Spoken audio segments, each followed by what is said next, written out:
Hi there, my name is Mons, and on this YouTube channel we're making a lot of deck tech videos, and if you've been looking at my Moxfield deck list, you might have noticed that I never play any wheels. For example, here's my Jeskai Hinata deck, and as you can see, no wheels.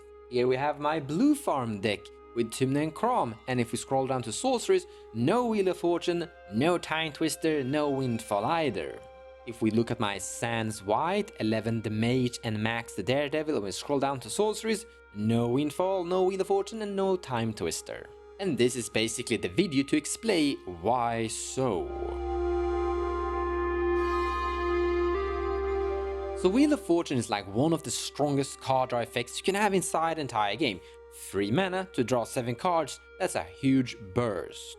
But the obvious problem is that your opponents are also drawing 7 cards, which is also a huge burst for your opponents. Wheels can also be interactive. For example, if an opponent has a Mystic Remora in play and it's been very fed, they have like 17 cards in their hand, and you cast a Wheel of Fortune, you basically neutralize that player. Also, if you know or suspect that someone has a Thassa's Oracle Consult in their hand because they tutored twice, you can cast the wheel to force them to discard their combo.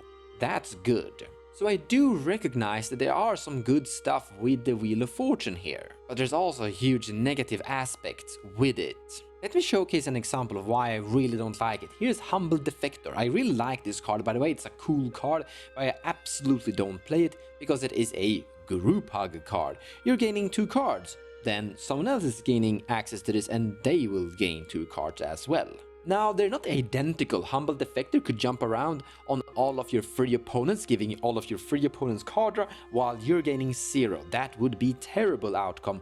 Or another possible outcome is that it's jumping between you and another player a lot, and just you and that player is drawing a lot of cards. Let's say that you and that player are the weakest in the pod, so you're the one getting most benefit from Humble Defector. But nonetheless, it's a grouphug card that is giving card draw to your opponents uncontrolled. We don't really know how this card is going to perform when we put it inside the deck. But for some reason, we don't value Time Twister, Wheel of Fortune and Windfall as grouphug cards, even though, in my opinion, they are uncontrolled card draw for your opponents. And I want to emphasize that this entire video is basically just a rant about my personal opinions about wheels in general. And you can disagree or agree, and both opinions are perfectly fine. I'm just talking in general about things to think about before including these things. Just like how I would give advice and things to think about for someone that had an idea of playing Selvala Explorer Returned as the commander that is also giving away card draw for your opponents. It's basically a grouphug commander.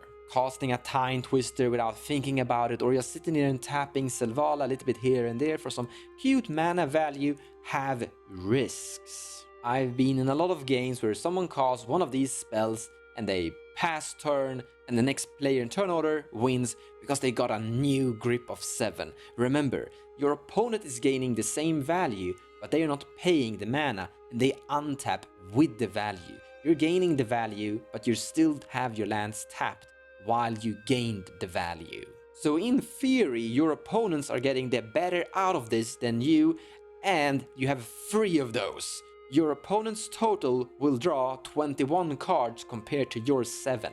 Now, a big reason why a lot of people are playing Wheel of Fortune is because of the Underworld Breach. They can fuel that breach. However, a lot of other opponents are also playing Breach as well. So while we're on the topic, Mesmeric Orb, yes, I basically have the same opinion. Mesmeric Orb is a really risky card to play. It's very good for your personal Underworld Breach combo, but it's also very good for your opponent's Underworld Breach combo. Think about this, you're playing Mesmeric Orb to gain some value, but you've paid 2 mana and you've lost a card from your hand.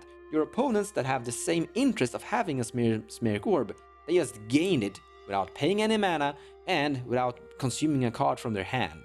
So what I'm trying to say is that these cards could be great for your strategy, but they could really help your other opponents as well.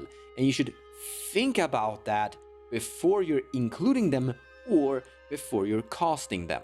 Now, when I go into discussions about this, I often hear the argument that you could mill your opponent's Underworld Breach and it's now in the graveyard, but that's also very bad because they can reanimate it or recur it from the graveyard with various tricks. Another very common argument I often hear about these is the turn 1 wheel.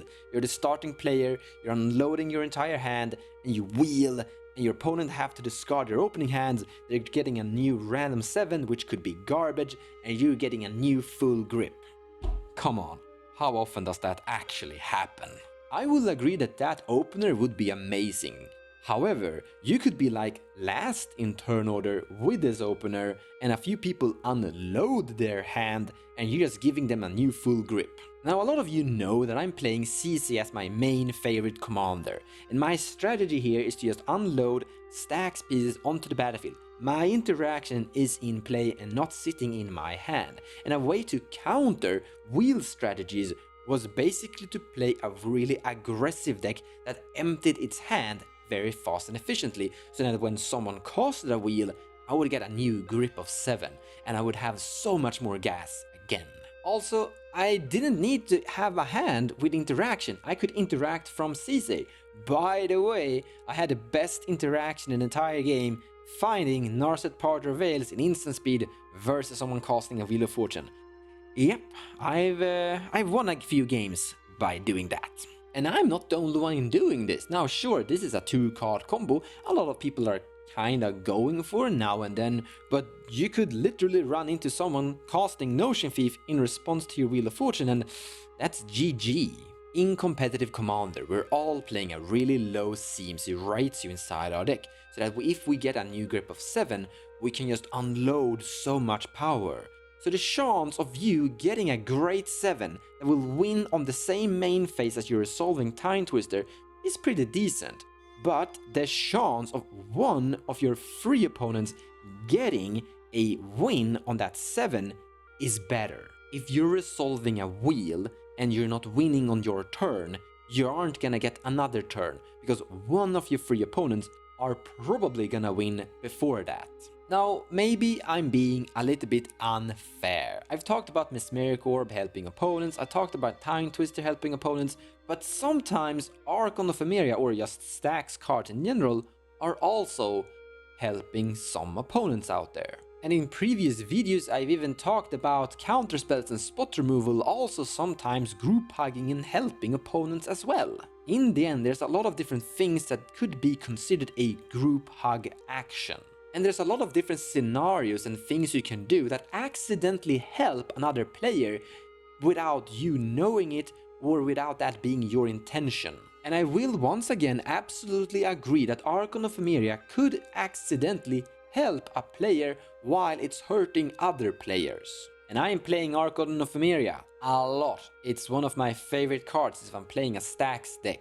The thing is that it's usually never helping players, it sometimes helps players, while Time Twister will mostly always help players.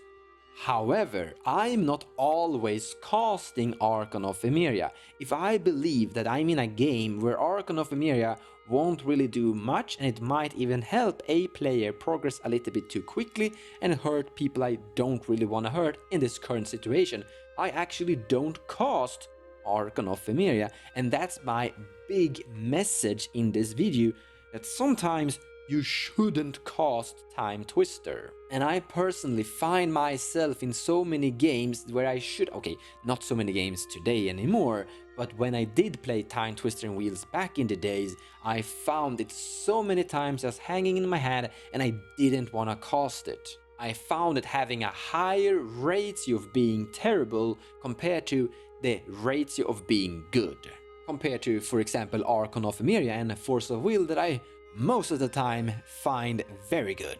So back to that Humble Defector, a clear 100% group hug card, no questions at all. Should you play it? Well, if you find it great in most of your games, then the answer is you probably should play it. But if you find it, and that's what I'm finding, that it's terrible in most of your games and you don't want to have it inside your hand, you probably shouldn't play it. This is competitive Magic, and in competitive Magic you go for the strategy that is the best strategy, and comboing off and winning with Fastest Oracle is somewhat one of the best strategies. Group Hug isn't. But if grouphug for some reason, which it isn't, would be the best strategy in the format, then that's what everyone would be doing because the goal is to win. The purpose of Wheel's enormous card draw is to help you get the cards you need to win. But remember, you could accidentally give your opponents the cards they need to win as well. Just think about what you're doing. Wheels could be great, but they could also be terrible. And you need to use your skill to figure out if they're great or bad in the current situation. And I personally find them terrible in most situations. Thank you so much for watching, and I hope you enjoyed the video. If you like what I do and you wanna support me, feel free to share my videos or even checking out my Patreon page. Also, purchasing cards from the TCG Players website using the affiliate link in the description below of the video will also help the channel grow. So a big thank you to all of you.